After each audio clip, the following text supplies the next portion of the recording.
माननीय अध्यक्ष जी ने एक विषय माननीय प्रतिपक्ष के नेताजी ने उठाया था, वो मैं इनको बताना चाहता हूँ, क्योंकि वो अगर नहीं होगा तो आज आवश्यक है।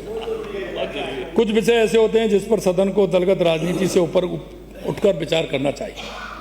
हम वो लोग हैं जो प्रकृति को माँ मानकर पूजते हैं। हमारी संस्कृति हजारों वर्षों की है। हम नदियों को भी पूजते हैं, हम पहाड़ों को भी पूजते हैं, हम वृक्षों को भी पूजते हैं। माननीय प्रतिपक्ष के नेताजी ने खिचड़ी वाला विषय उठाया। माननीय अध्यक्ष जी, मैं बताना चाहता हूं, यशस्वी प्रधानमंत्री नरेंद्र मोदी जी इसी भावना के साथ एक पेड़ मां का नाम अभियान शुरू किया। उनकी प्रेरणा से राजस्थान सरकार ने भी वृक्षारोपण का महाअभियान चलाया। केवल 2 वर्षों में लगभग 20 करोड़ पौधे लगाए। हमने लक्ष्य तय किया कि 5 वर्षों में 50 करोड़ पौधे लगाए जाएंगे। खेजड़ी राजस्थान का कल्प वृक्ष भी है, राजस्थान की पहचान भी है, जिसकी बढ़ते हुए रेगिस्तान में हमेशा सार्थक भूमिका रही है। खेजड़ी के महत्व को देखते हुए राज्य सरकार ने उस राज्य वृक्ष घोषित कर रखा है। इसलिए घोषित राज्य वृक्ष को बचाने के लिए हम दलगत राजनीति से ऊपर उठकर सामूहिक प्रयास करना होगा।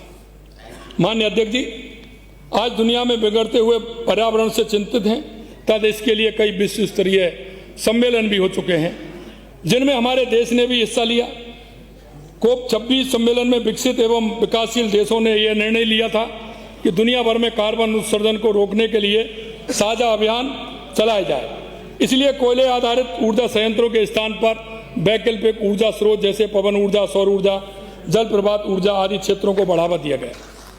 मुझे सदन में बताते हुए प्रसन्नता है कि देश में उत्पादित सौर ऊर्जा का 27% हिस्सा राजस्थान का है, जिसमें राज्य सरकार द्वारा 42 के 2.5 लाख करोड़ रुपए के MOU भारत सरकार के उपक्रम में साथ किए हैं। हमें बिगड़ते हुए पर्यावरण की चिंता भी करनी है, राजस्थान के कल्प वृक्ष की चिंता भी करनी है। ऊर्जा के बिना विकास की हम कल्पना भी नहीं कर सकते, किंतु विकास और विरासत दोनों को सजोने का कार्य हम मिलकर करना है।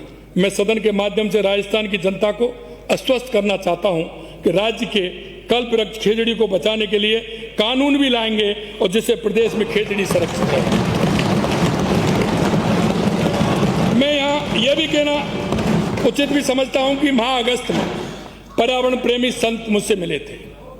सभी हमारे पर्यावरण संत हमारे बीकानेर, जैसलमेर, बाड़मेर, फलौदी, अधिकतर हमारे संत नागौर के सभी संत आए थे बड़ी संख्या में।